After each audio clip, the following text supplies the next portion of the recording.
Ibihe byiza rero nshuti z'akadasohoka za Ngabo Empire, amahoro y'Imana abane namwe, nizere yuko mumeze neza cyane, ibintu ari uburyohe, ibintu ari amahoro.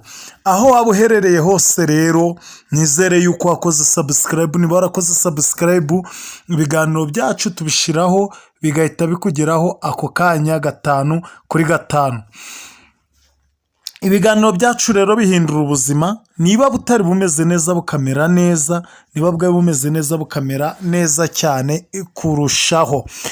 Rero tugiye kubereka uburyo wakoresha ukagarura amahirwe yawe yasinziriye ukoresheje urushinge, umutanga n'urudodo ndetse n'umusatsi wawe w'ahantu h'ibanga. Ushobora kuba ari umusatsi wo mu kwaha cyangwa se ari uwo hepfo mu majyepfo n'ahandi hose, aho waba ufite umusatsi w'ibanga cyangwa se ku mwemwe n'ahandi, umusatsi udakunze kubonwa na buri wese. Kubera iki? Kubera yuko amahirwe nayo aba ari ikintu gihishwe abandi, rero hari igihe amahirwe yawe aba asinziriye cyangwa se barasinzirije abagome, weho ukabaho ugategereza ngo bizaza ariko ugaheba. Ubwo nibwo bwenge tugiye kukugiramo inama, nawe ubashe gukurura ibihe byawe, ayasinzirijwe agaruke ndetse n'ayandi yawe waba ufite uko agerwaho agende akugeraho neza, ntihagire ikintu kiyatangira, aba ari ayawe koko kandi ntagupfire ubusa. Ni ukuvuga ngo aho kugira ngo uhombe, hari ukuntu umuntu agira amahirwe akamucika, akabihomberamo, kwa kundi bavuga ngo amahirwe aza rimwe. Hari igihe wenda ariyo uba ufite gusa, iyo agucitse rero ni hahandi uheraho ugasanga wararindagiye cyangwa se ubuzima bwawe bwaracupiye, ntumenye uko byagenze, ariko ari ya mahirwe yagucitse. Ndagira ngo rero umenye iri banga kugira ngo amahirwe atazongera kugucika, ahubwo amahirwe ajya araza akugereho uko yakabaye, uyakoreshe neza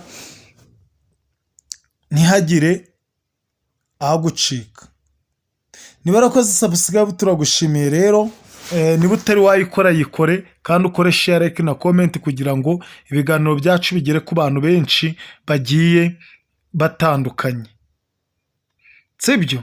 Twagiye rero. Ese wari uzi yuko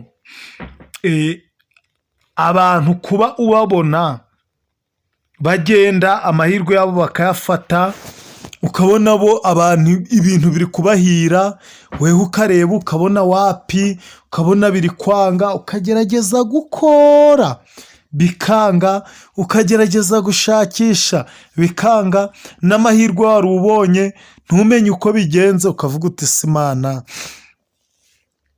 aya mahirwe ancitse ate? Ese bigenze bite? Ko nari imeze neza, ibintu bimbayeho bite? Nyine nawe ugakomeza kuyoberwa uko ibintu bigenda bikubaho, ariko ndagira ngo nkubwire ngo hari ibanga. Ese kuki ari wowe bibaho abandi ntibibabeho? Bazi ibanga, bazi uko babigenza. Ugasanga umuntu agize amahirwe yo gucuruza, akamunyura mu myanya y'intoki kubera ko yahombye. Sibyo? Ariko wibuke we akagira ngo ni inyatsi, akagira ngo ni ibiki, naho hari icyabanjirije ibyo byo kugira ngo iyo nyatsi ibeho, ibyo byo guhomba, amahirwe agucika. Ndagira ngo nkubwire ngo uzi uyu muti ntabwo ibyo byakubaho. Ugasanga umuntu, wenda hari umuntu wari ugiye kumuha ikintu, uwo muntu akaba yisubiyeho bikaba biranze. Ndagira ngo nkubwire yuko ayo mahirwe yawe agenda guca mu myanya y'intoki n'umwenya ubwenge, ntabwo arongera. Amahirwe agenda guca mu myanya y'intoki n'umenya ubwenge ntabwo arongera, sibyo? Ugasanga tuvuga n'urugero, umuntu arajya gushaka akazi, akagashaka yeme akakabona, bakamubwira ati tuzaguhemba amafaranga ya nawe wenda 500 cyangwa andi y'indoto zawe utari wakabonyeho. None wamara kwicara mu kazi uterereye, bayaguhembyeho rimwe, ukombyeho ku bwiza bwayo cyangwa se ukombyeho kuri ubwo buryohe bw'amafaranga baguhembye rimwe, wari utangiye gukemura ibibazo byawe, ngo akazi kawe karahagaze, ngo posite yawe ntikiriho, cyangwa se ngo barakwirukanye, cyangwa se ngo bigenze bite, ukibaza ibintu bikubayeho bikagucanga, ukavuga uti hari niweho waremewe kuruha mu buzima hari. Kabona ibintu sinzi uko bigenze. Ndagira ngo nkubwire yuko ibyo byose byavaho, nawe ugasigara umeze neza cyane. Ikindi kintu nabasha kukubwira, ukaba wari ufite umuntu mwikundaniye ugiye gushaka, byaba bigeze ku mwisho ibintu bikaba birapfuye, ndagira ngo nkubwire yuko aya mahirwe yawe yose azakugarukira, ibintu bigende ku murongo, bigenda uko ubishaka. Ntabwo ari ukuvuga ngo bizagenda byose uko ubishaka wenda uvuga uti nshaka iki gihite kibaho, ya ahubwo amahirwe yawe niba yaje ari ay'akazi, ukaba uri gutekereza uti akazi kanjye ndagenda kageramo neza, ngakore neza, bampembe ngure iki ngire gutya, uko ni uko ubishaka, sibyo? Ntabwo ari ukuvuga ngo uzihitiramo ngo ibyiza gusa ngo bimbeho ngire ngo uhitemo ibyo ushaka, oya. Ahubwo ni uko niba wabonye amahirwe, wenda niba ari nk'isambu ubonye ikugeze mu myanya y'intoki, uvuga uti ngiye guhingamo ibigori ugiye guhinga bigukundire, mbese uvuga uti aya ni amahirwe yanje. Niba ari n'ikindi ugiye gukora nacyo ubone kiraguhiriye, ni amahirwe yawe. Rero hari ibintu ukoresha, nababwiye urushinge ruratobora rugahinguranya, rutobora ibintu byakubayeho karande, byakwizina inzo bituma utabona icyawe. Uragenda ufate urushinge, ufate umutanga si muri kuwureba, dore naho ngaho urahari, turiya ducuma tw'umutanga. Noneho upfumemo mu mutanga uhinguranye hakurya, turi kubyumva? Upfumemo umutanga uhinguranye hakurya, nurangiza guhinguranya rwa rushinge rwawe urukuremo, ushake umusatsi umwe, ashobora kuba ari umusatsi, ashobora kuba ari inshakwa, ashobora kuba ari urusya cyangwa se n'ikindi, urushire muri wa mwenge wapfumyemo urushinge. Nurangiza uzagenda ufata uru rudodo rw'umweru muri kureba, uru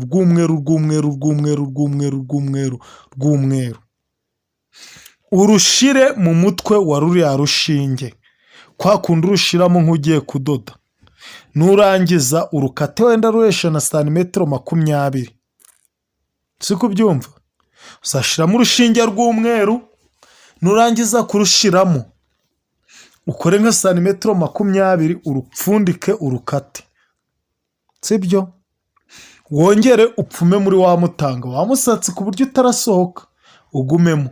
Nurangiza ugende ufate urwo rudodo rwawe n'urwo rushinge, ugende ubimanika ahantu mu rugo iwawe, wabibika mu nzu, wabibika mu cyumba, wabibika mu ki, ugende umanika ahantu rwa rushinge n'urudodo ari byo biri kwereza wamutanga. Ubundi utegereze urebe ibintu byawe ngo biragenda neza uko ubishaka, nta muntu ubyitambitse. Nizere ko mubyumvise neza cyane. Niba utabizi cyangwa se utazi uko wabikora, watubaza. Nimero yacu ni 0788 47 4051, 0788 47 4051, no kuri WhatsApp irahaba.